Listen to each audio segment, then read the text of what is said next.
Bekas rasa baru, itu adalah kata yang tepat buat mobil yang mau gue review ini. Suzuki R3 tahun 2021 yang tipe GL. Ini mobil dari 2021 sampai sekarang cuman baru jalan 33 ribuan kilometer cuy. 2021 sampai 2025, berarti pemakaian sekitar 4 tahun baru jalan 33 ribuan. Per tahun itu sekitar 9.000, 8.000 sampai 9.000 aja loh pemakaiannya. Bahkan kurang ya. Coba, berapa tuh yang bener tuh? Coba komen di bawah ya, bantu gue hitung. Tapi kalau gue hitung secara kasar sih berarti setahun cuma 8 ribuan jalan. Nih, R3 warnanya hitam lagi, jadi kelihatan lebih gagah. Kemudian depannya udah dilengkapi sama lampu proyektor. Cuman memang dia masih halogen ya, cahayanya masih kuning. Lampu jauhnya dia masih multi reflektor. Jadi proyektornya ini dia bukan bilet, tapi melainkan ini satu arah aja ke bawah. Lanjut. Grill tengahnya dia model garis-garis kecil kayak strip gitu. Dilapis chrome. Kemudian untuk lampu sen dia masih bohlam.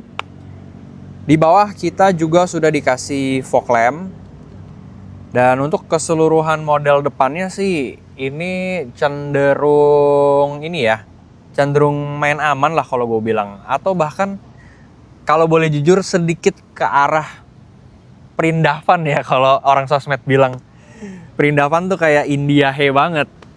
Kelihatan banget gitu loh model-model dari negara sana. Cuman it's okay lah, kalau menurut gue masih bisa diterima juga di mata orang Indonesia ya. Dan actually banyak yang suka gitu. Kap mesin juga ada tarikan-tarikan garis, bikin dia tuh nggak plain banget dari depan. Untuk bagian samping juga stance-nya ini standaran, nggak seperti mobil-mobil yang kemarin udah di review ya. Velgnya udah gantian bla bla bla, ini full standaran. Jadi mulusnya kelihatan banget, OEM look-nya masih berasa gitu ya. Spion dia karena yang tipe GL masih retract manual. Oh ya. Lampu sen bukan di spion, melainkan di fender. Kemudian ada logo VVT di sini. Kemudian turun lagi. Ini dia nih, yang kelihatan banget kalau mobilnya masih jarang jalan ya. Velgnya tuh masih kelihatan bening banget. Lihat ininya, murmurnya masih bersih dari kotoran dan masih ada cat warna biru di sini. Kayak seperti ini yang gua tahu nih, kalau mobil baru mau dikirim ke dealer gitu ya, mereka ada QC atau PDI. Nah, ini biasa ditandain kalau oke, lulus QC. Untuk bannya, jujur aja bannya ini udah mesti ganti ya. Kita lihat nih profil tahun 2021, bannya masih ban bawaan baru nih gua rasa. 2021. Dan karena masih bawaan dari baru, gue sih rekomen kalau kalian ngambil mendingan langsung diganti. Memang looks-nya untuk dari ketebalan sih masih oke, tapi udah agak retak-retak rambut kecil-kecil ya, kelihatan udah getas. Profilnya bannya 185/65, dikasih velg berukuran ring 15. Oke lah. Lanjut, bagian sini dia tarikan garis juga aman, nggak main yang aneh-aneh, nggak banyak lekukan-lekukan aneh. Cuman ada tarikan garis dari depan ke belakang, supaya nggak terlalu plain banget ya. Door handle, model handle, bukan model cungkil. Ini belum di blackout nih pilarnya, masih dicat sewarna body. Kalau kalian mau nyiptain kesan floating roof, harusnya dihitemin kayak gini nih. Ini hitam. Kenapa ini kagak sekalian ya? Gue bingung juga nih. Untuk bagian belakangnya, bentar. Gue mau notice ke kalian satu hal unik.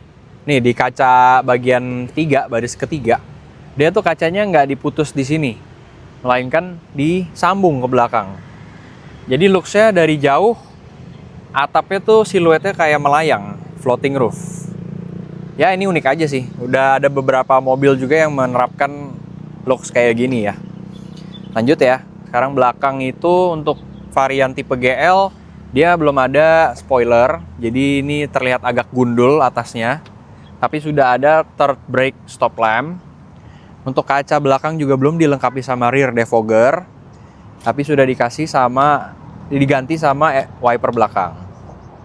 Nah, lampunya untuk lampu sen dan lampu mundur itu masih bohlam. Tapi kalau stop lampnya sudah LED nih, titik-titik. Bagus ya, keren ya. Kalau untuk bagian bawah, ini tarikan garis bumpernya nih sama persis kayak di depan. Di area ininya, kalau di depan kan fog lamp. Kalau di belakang ini di area mata kucingnya dikasih tarikan garis gini. Dan di belakang kita juga udah dikasih 2 buah sensor parkir. Sama ada kamera mundurnya juga di sana. Depan, samping, belakang udah. Samping sini seperti yang bisa kita lihat masih mulus juga ya. Dan apa ya, karena warnanya hitam mungkin. Jadi kelihatannya tuh seger aja. Tapi warna hitamnya ini bukan hitam solid ya, dia hitamnya hitam metalik. Memang terlihat sedikit seperti ada efek abu-abunya gitu, grayish, nggak bener-bener hitam pekat.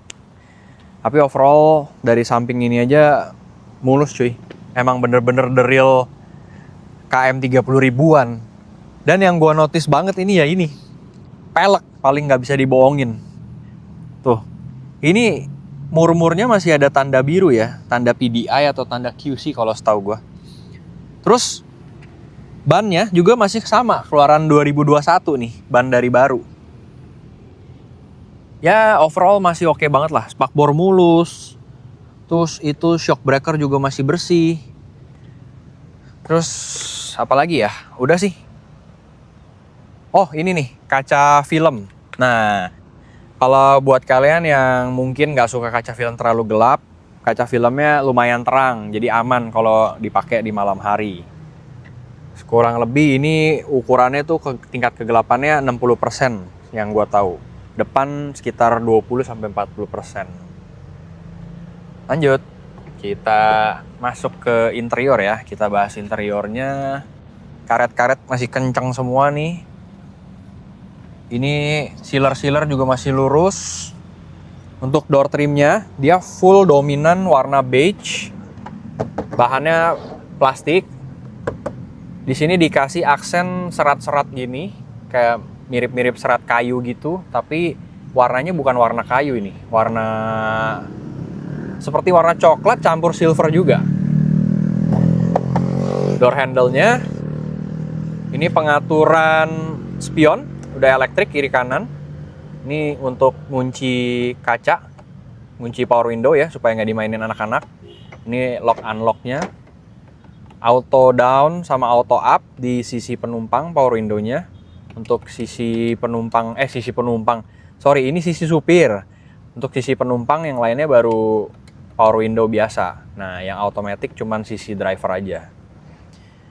Door pocketnya muat 1 buah cup holder ukuran 600 mili, sama di sini ada kompartemen buat taruh barang. Atau mungkin kayaknya yang 600 juga masih muat.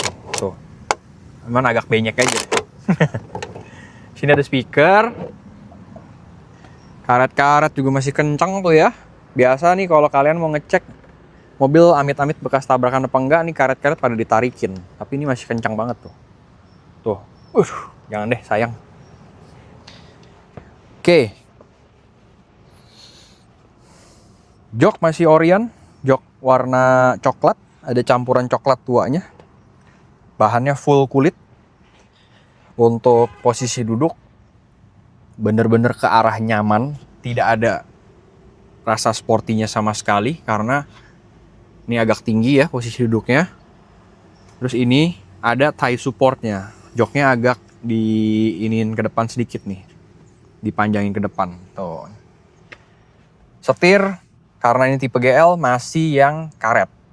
Terus nggak ada yang namanya audio steering switch. Ini klakson, tapi menarik ya, sudah dikasih Bluetooth teleponi di sini nih. Jadi kalian bisa angkat telepon, ngobrol secara hands-free. Untuk speakernya ada di atas sini. Ini sun visor-nya nggak ada vanity mirror. Untuk kaca juga nggak ada yang mode dimmingnya, nggak ada cetekannya. Jadi cuman gini aja kaca spionnya. Tapi anehnya guys, mobil ini kayak masih ada dimasukin DNA sportinya sama Suzuki. Di mana? Nih, satu, setirnya flat bottom. Terus, speedometernya dia analog dan jarumnya itu yang jatuh ke bawah. Lurus ke bawah tuh, dua-duanya. Untuk fontnya yang dipakai juga bentuknya rada sporty. Jadi DNA sportinya tuh ada, tapi jangan berharap sporty lah. Ini mobil untuk keluarga, udah pasti kenyamanan yang diutamain. Sebelah sini ada tombol dummy. Ini mati nyalain sensor parkir ya. Di sini kita dikasih kompartemen buat taro-taro e-tol atau mungkin uang receh, uang kertas. Gua nggak rekomen taro uang koin sih, takutnya gelotakan di sini.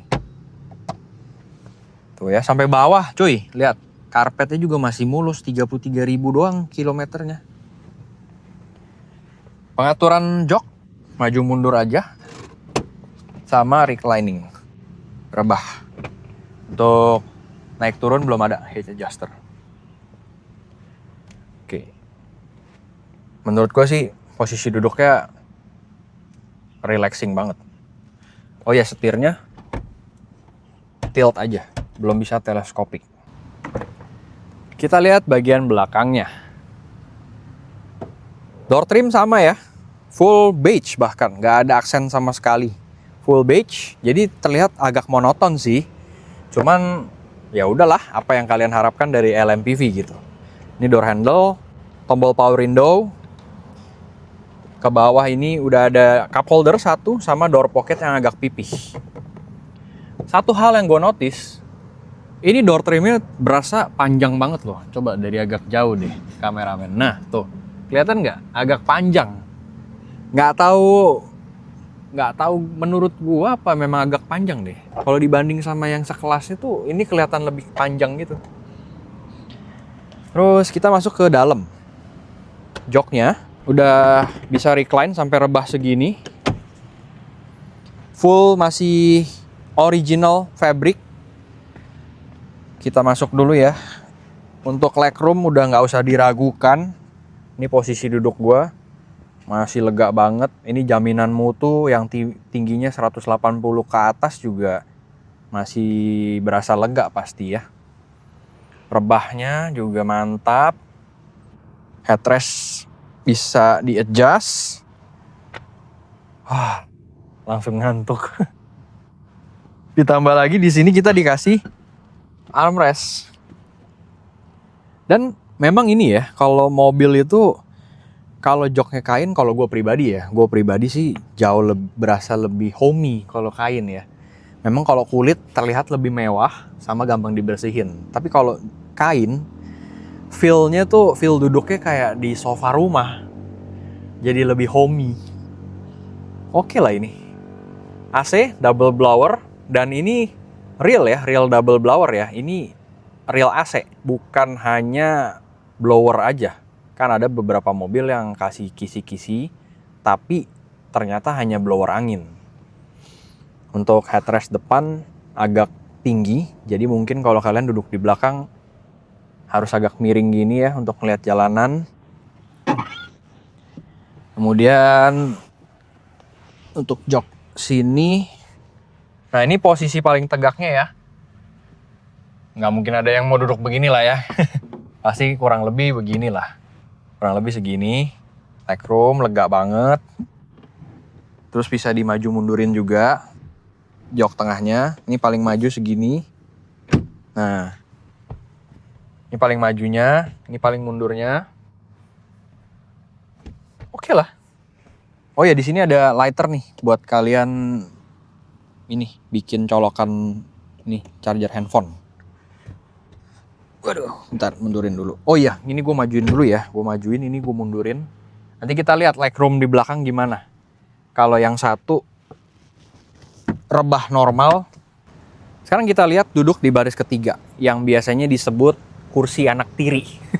Karena yang paling gak disayang, enggak ya, ini bercanda doang ya. Biasa pokoknya disebut kursi anak tiri. Untuk masuk ke belakang, ke baris 3, ini tinggal di ini, terus dimajuin aja. Nah. Oke, gue tingginya 165-an. Untuk masuk sih oke lah, nggak terlalu susah, tapi hati-hati kepala aja nih.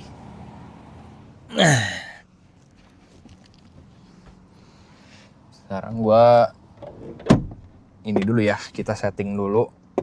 Bentar, ini yang paling rebah. Oke.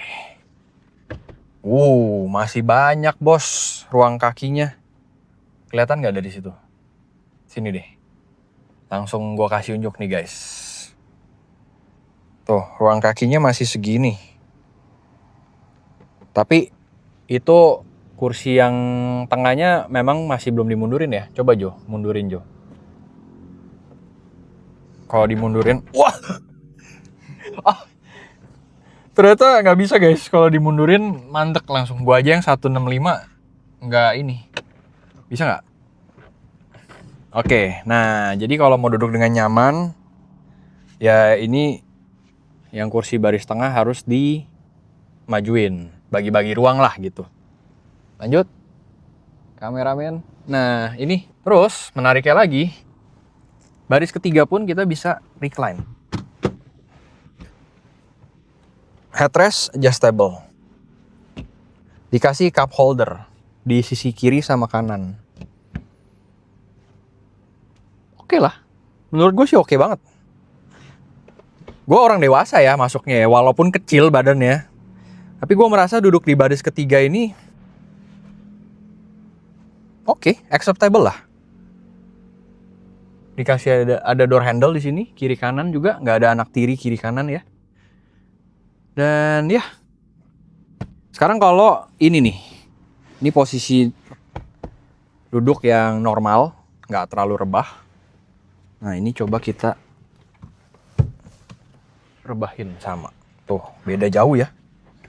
Beda jauh guys. Ini bisa lebih ini lagi. Bisa lebih nyantai lagi. Ditambah lagi ini ada armrest. Malahan jadi lebih nyaman duduk di baris ketiga kalau kayak gini. Cara keluarnya juga gampang, nggak terlalu susah ya. Tinggal pakai tuas yang di sini. Dorong. Tuh, lihat, lega. Luar deh. Oke.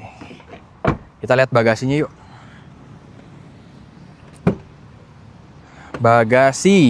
Bagasinya luas, bos. Lihat. Ini kursi rebah ya, settingan kursi rebah yang tadi gue bilang paling rebah. Kalau kalian mau bagasi lebih luas lagi ya ini bisa ditegakin. Atau bahkan mau lebih luas lagi bisa dilipat rata lantai. Gede banget cuy. Di bawah sini juga masih ada ruang penyimpanan. Waduh, jatuh. Untuk naikin kursinya juga dikasih tali, jadi gampang ya. Talinya cukup panjang.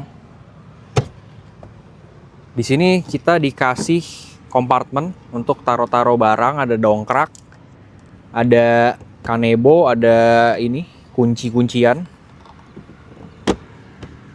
Sip lah. Kita bahas bagian penumpang kiri depan yuk. Tadi kursi area supir kita udah bahas ya. Sekarang kita bahas tengah ke sana. Head unit udah diganti ke Android full touchscreen. Di sini ada tombol hazard. Untuk AC dia udah digital tapi belum dual zone dan belum climate control. Jadi hanya pengaturan dingin atau dingin banget. Bedanya kalau climate control itu dia bisa ada coolernya, ada heaternya. Ini tombol AC, tombol-tombolnya ya, ada mode semburan. Ini air circulation-nya, fan speed.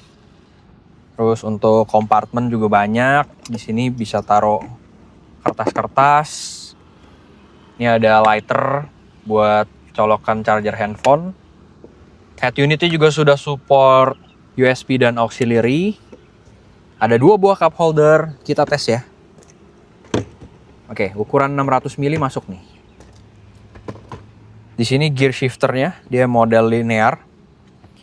Dan yang bikin gampang, shift lock-nya nggak pakai kunci, nggak pakai apa, cuman pakai tombol. Jadi kalau kalian mau netralin mobil ini, tinggal pencet rem, pencet shift lock. Nah, udah deh, tinggal mainin remnya. Kalau gue lepas, mundur nih remnya. Tuh, mundur kan? Oke, lanjut. Di sini juga ada kompartemen sedikit. Ada kayak cekungan gitu buat kalian taruh koin. Tapi gue rasa ini harus dialasi ya, supaya nggak bunyi kelotakan. Tuh. Kalau nggak dialasin pasti bunyi kelotak-kelotak. Sini rem parkir. Belum ada armrest. Oke. Menariknya di sini yang tadi gue bilang dia udah ada Bluetooth teleponi. Jadi bisa angkat sama tutup telepon di sini, handsfree. Untuk speakernya, mikrofonnya di atas. Di atas sini. Terus apa lagi yang bisa dibahas ya? Oh ini nih, yang uniknya. AC-nya dia dibikin segaris gini nih guys. Lucu ya. Ini kalau dibolongin jadi AC semua, seret, masuk angin kali ya penumpang depan. Ini ada lekukan untuk garis dashboardnya. Buat kalian yang mungkin punya budget, ini bagus banget kalau diselipin ambient lighting nih nanti. Wih, cakep pasti. Glove box belum soft opening. Dan lumayan sempit. Untuk mobil MPV menurut gue ini agak sempit ya. Tuh. Glove boxnya agak kecil. Sudah ada koneksi USB juga di sini dari head unit Android-nya. Kok bisa ditutup? Nah, satu hal lagi yang gue notice ya, mobil ini bener-bener asli 30 ribuan kilometer. Karena kalian bisa lihat ini setirnya masih mulus. Kalian lihat bagian-bagian yang sering disentuh aja, itu cara bedain kilometer asli apa enggak. Walaupun memang jujur nggak 100% akurat ya, tapi itu bisa menjadi satu tolak ukur. Satu, kalian lihat aja nih di setir. Kalau udah pemakaian lama, pasti ada bagian-bagian yang sedikit aus. Kelihatan wear and tear-nya. Tapi ini nggak ada. Terus gear ini, shift knob-nya juga sama. Biasa di atas ini udah kayak yang list chrome-nya ini, list silver-nya. Biasanya kalau udah dipakai lama, ini hitam-hitam. Kan aus ya lama-lama gitu.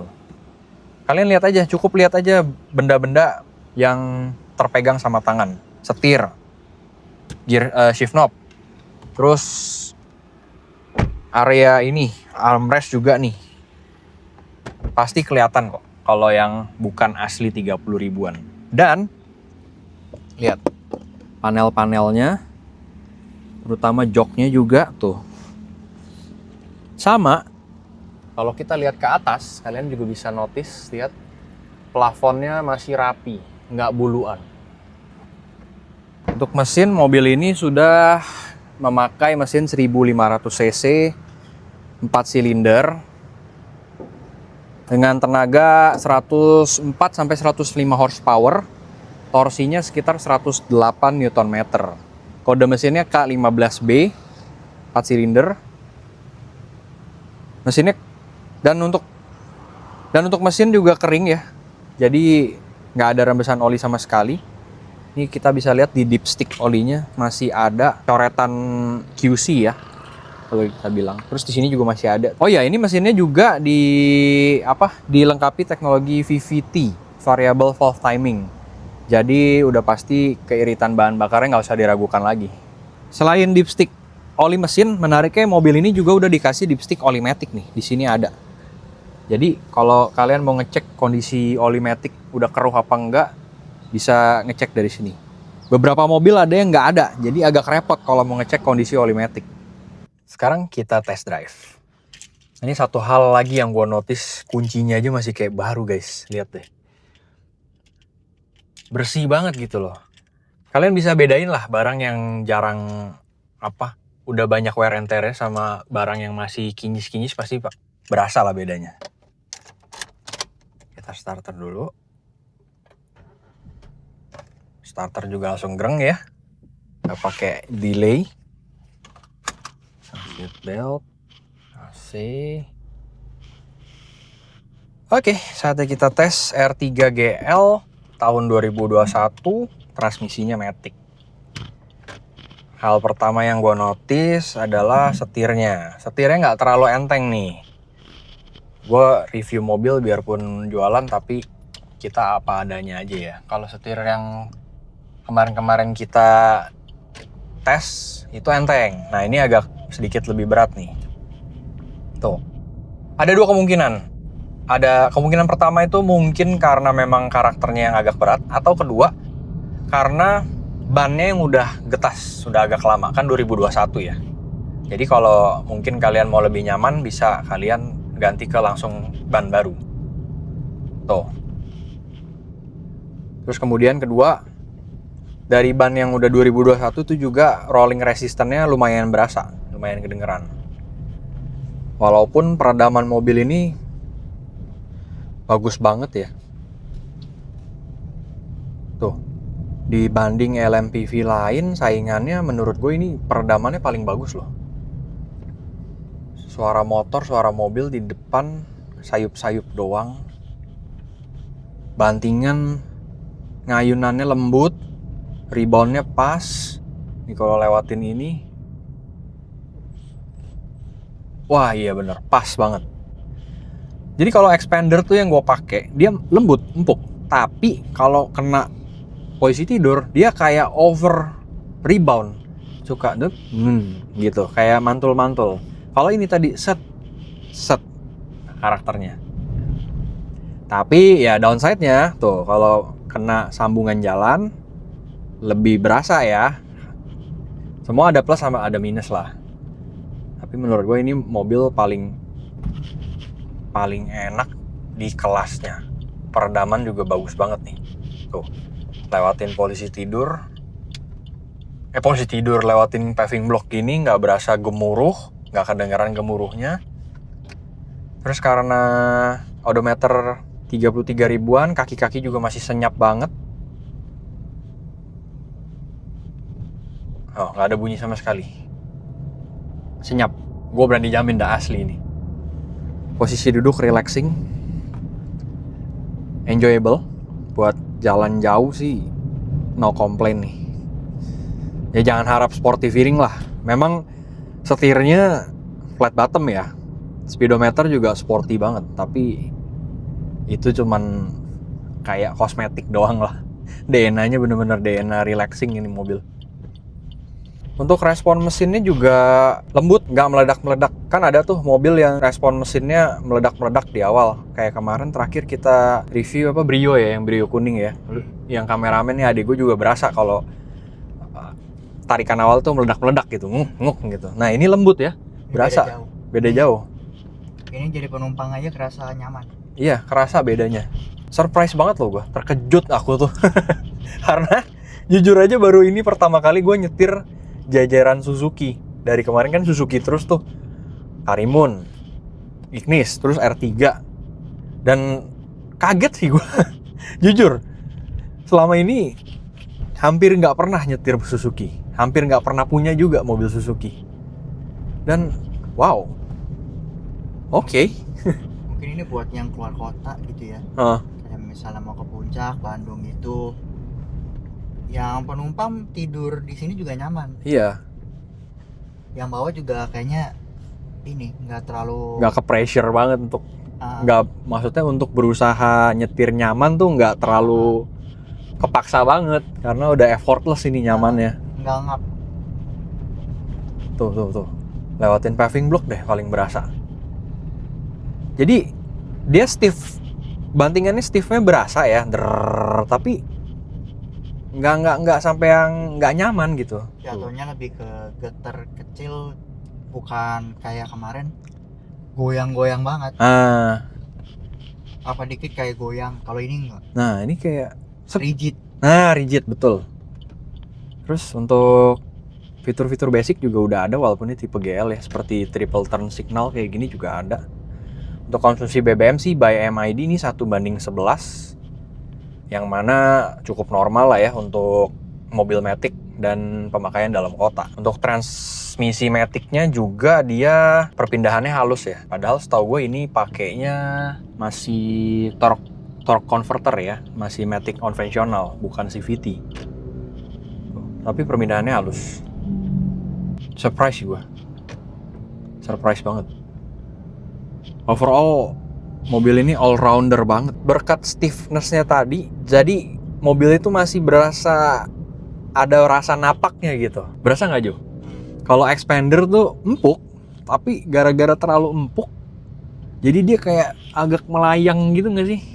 Kalau ini perpaduan yang cukup oke di tengah-tengah gitu. Stiffnya ada, empuknya ada. Kaget loh gue bener. Udah berapa kali gue bilang kaget. Karena segitu surprise-nya gue nyetir Suzuki. Overall enak loh, sumpah nih mobil. Kaget gue bener. Gue baru first time in my life sih guys nyetir Suzuki R3. Dan wow, impress. Kita coba ini ya, one-handed turn. Agak berat. Nah ini agak berat nih. Dibanding kemarin-kemarin mobil-mobil yang gue tes, ini butuh effort sedikit lebih banyak untuk putar satu tangan. Tapi nggak sampai yang harus gitu, nggak. Masih terbilang cukup oke lah. Oke guys, jadi sekian dulu review mobil bekas rasa baru ini ya. Review Suzuki R3 GL tahun 2021 yang kilometernya baru 33 ribuan. Kalian bisa lihat sendiri tadi kondisi eksterior, ruang mesin, sampai ke interior yang paling nggak bisa bohong. Seberapa mulus kalian bisa lihat sendiri. Nah buat yang minat, kita buka di harga 189 juta masih nego. Jadi bisa langsung DM gua aja kalau kalian tertarik. Menurut gua pemakaian mobil ini untuk dalam kota, untuk kepala keluarga, udah lebih dari cukup. Warawiri seharian, bensinnya irit. Nyetirnya juga surprisingly, menurut pribadi gue ya, paling enak dibanding LMPV lainnya. Empuknya dapet, feel sportinya ada gitu. Terus untuk bawa keluarga, udah nggak usah ragu. Kalian bisa lihat sendiri tadi, ruang tengah sama ruang belakangnya gimana. Lega, bagasi pun lega.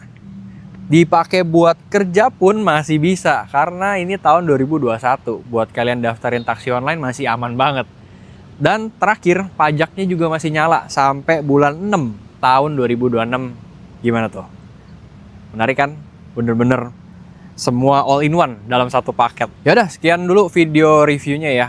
Barangkali kalian ada request mau review mobil apa lagi, atau ada kritik dan saran buat video gua kali ini, silahkan langsung leave a comment below. Jangan lupa mampir ke sosial media gua di Instagram KokoDriver92 dan TikTok koko.driver.